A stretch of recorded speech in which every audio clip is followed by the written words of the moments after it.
Failure. Something which escapes no flat earther. Something which haunts them day and night, clinging to them like a stubborn limpet. And where is the best place to witness this failure? Well, right here, of course, on another Flat Earth Fail compilation.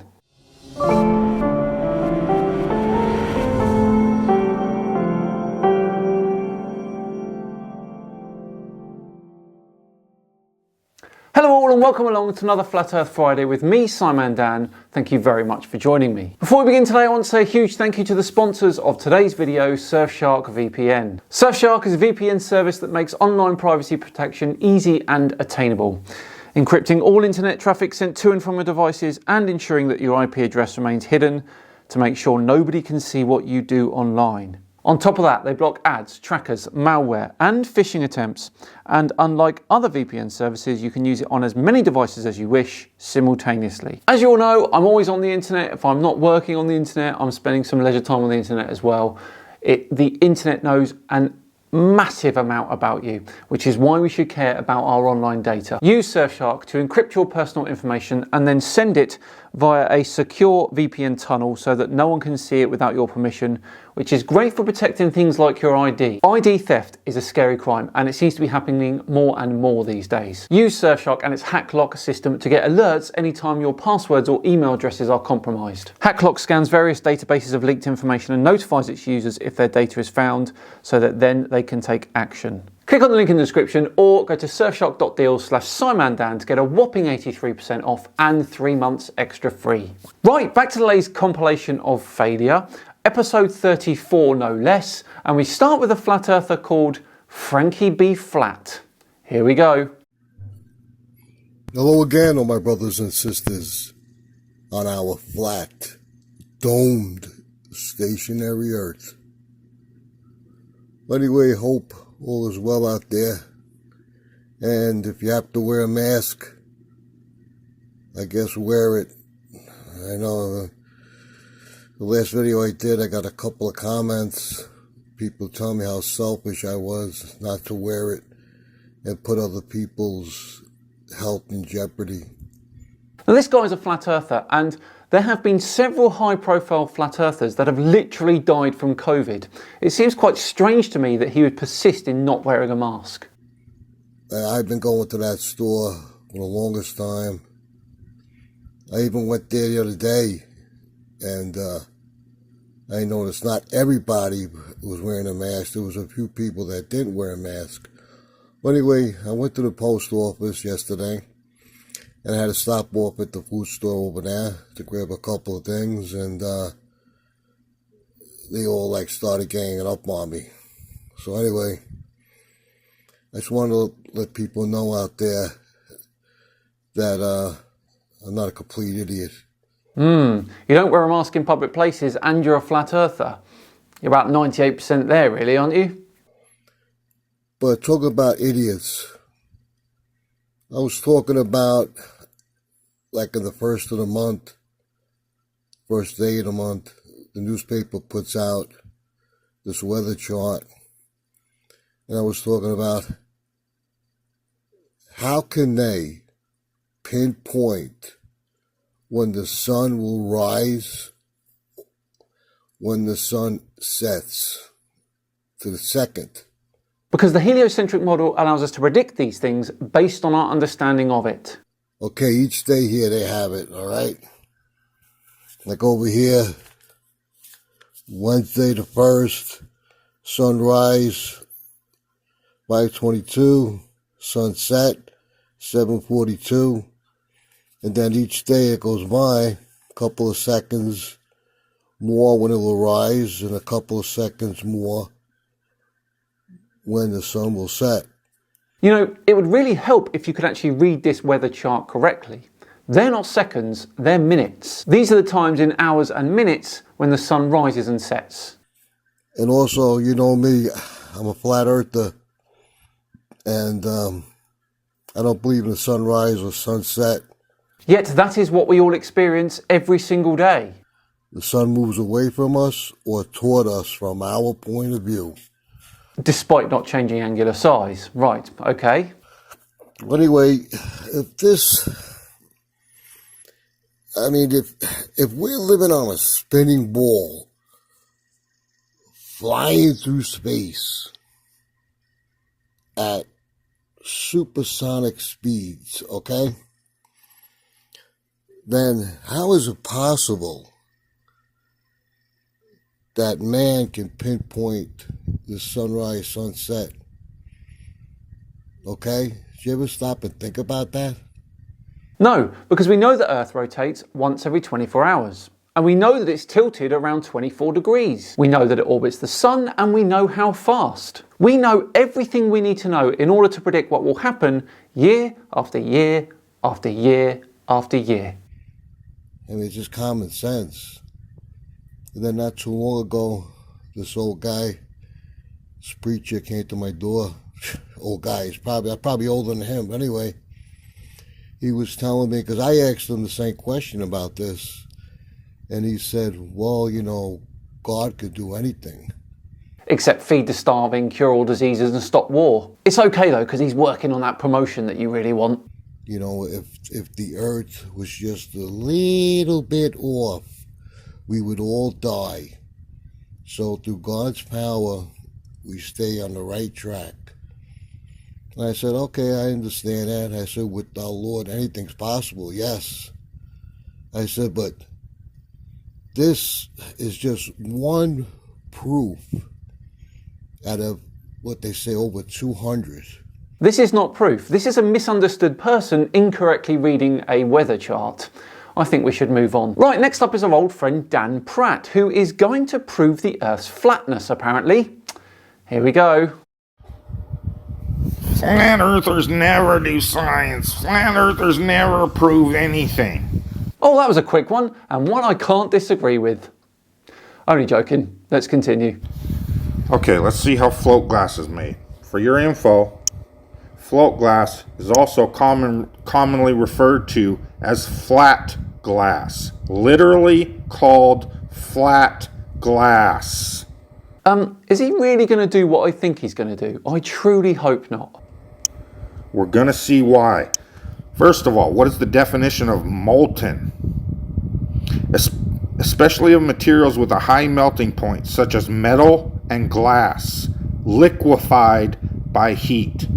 Liquefied literally means it is a liquid. Okay, thanks for the lesson there, Dan, but what has this got to do with anything? So, float glass is made by pouring the molten or liquid glass from a furnace into a chamber that contains a bed of liquid tin.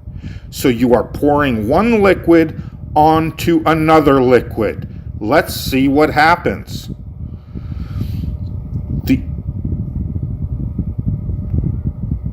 The upper surface of the glass is called the air side or score side. It is polished with fire. The lower surface is called the tin side. It is not fire polished. From the chamber, the glass enters an oven called a layer. There it's slowly cooled at a specific rate. This process is called annealing. Relieves the glass of internal stresses. The rate of cooling is crucial to the success of the final project. The glass emerges from the layer at room temperature as a continuous ribbon. It is flat, fire finished on top, and has smooth parallel surfaces. That proves it is locally flat and level. And how big is this piece of glass? Because I'm not arguing that locally the Earth appears flat, because obviously the Earth is really, really, really big. It's like if an ant was stood on the top of the curved roof of the O2 Arena in London. It would not realise that it was curved. To the ant, the surface would be flat. The bottom surface of the glass laying directly on top of the tin is parallel to the top surface that settles flat and level. Automatic cutters trim the edges and cut the glass to length.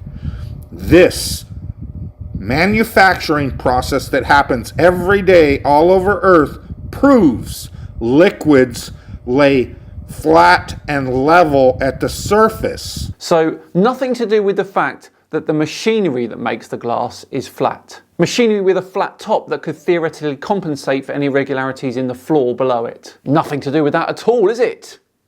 If you are going to claim somehow gravity allows liquid to start displaying curvature upon its surface, you need to provide mechanically measured, scientific method-based evidence of such, which to this day there has never, ever been produced such evidence.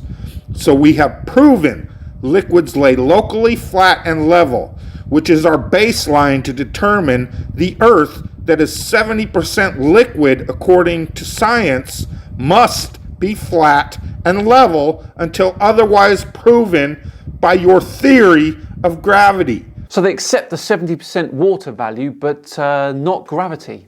Cherry pickers, these flat earthers, aren't they? Now, moving on, our third fail is from Taboo Conspiracy with one of his flat earth facts. For the last few years, globe propagandists have been sharing pictures like these, showing what appears as though Mount Rainier is casting a shadow upwards onto the clouds above the mountain, supposedly proving the Earth is a globe, since the sun seems to be at a lower physical angle than the mountain. Excellent proof, that one. I wonder how he's going to spin this one.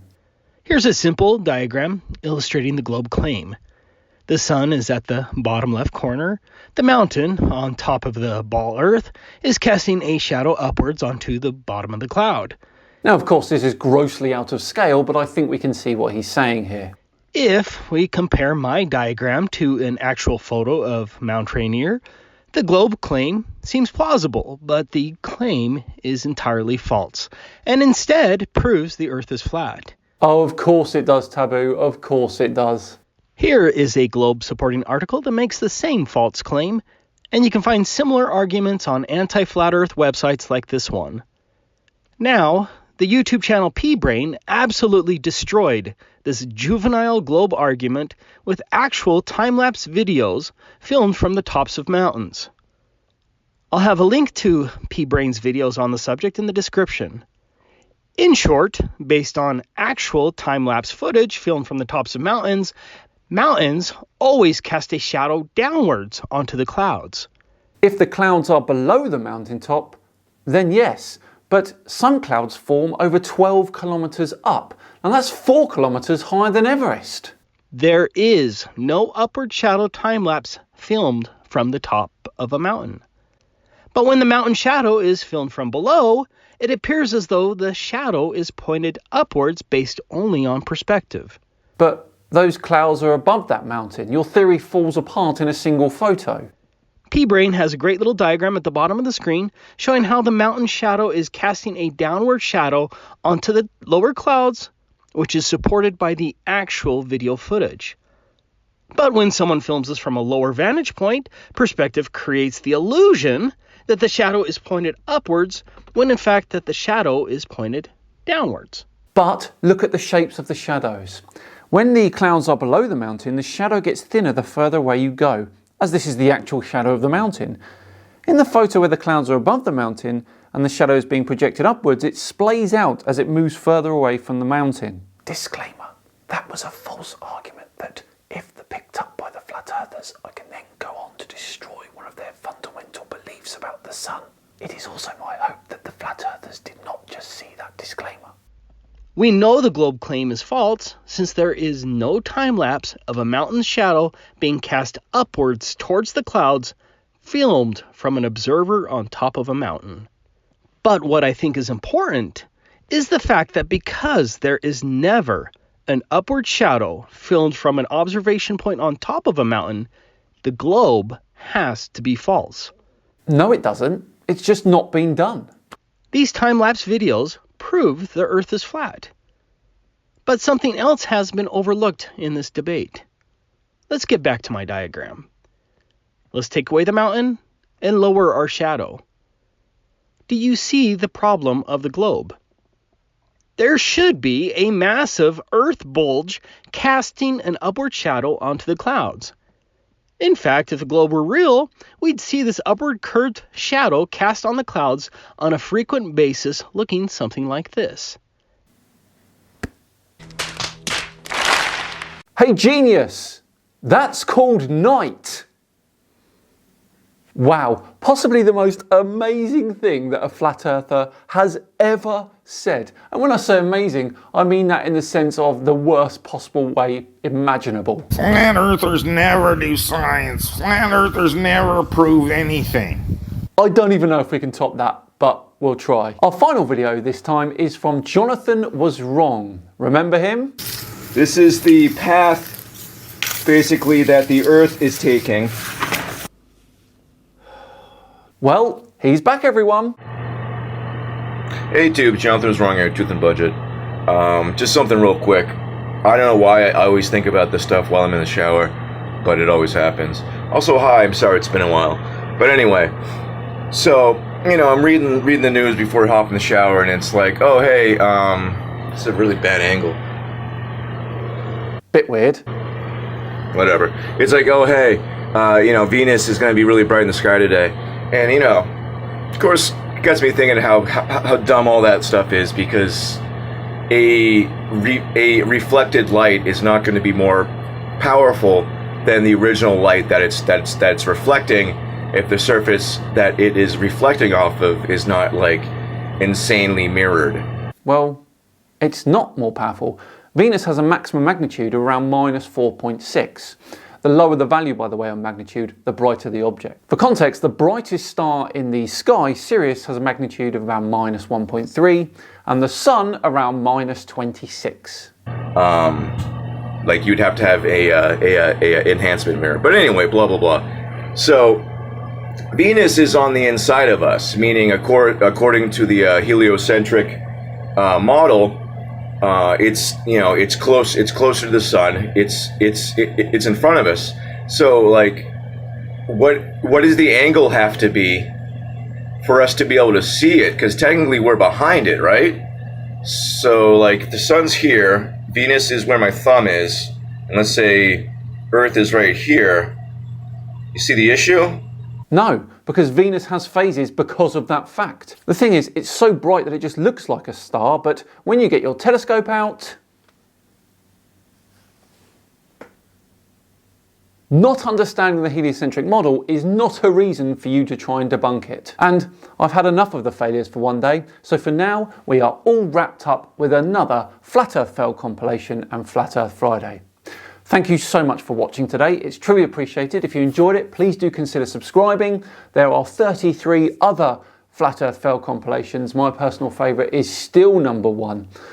Please do go check them out as well. And if you really enjoyed today's video, then a like would be appreciated too. Just enough time to once again thank Surfshark for sponsoring today. Remember, hit the link in the description or go to surfshark.deal/SimonDan to get 83% off and 3 months extra free. I have been Simon Dan. Have yourselves a great weekend, and I'll see you on Tuesday for more Facebook science.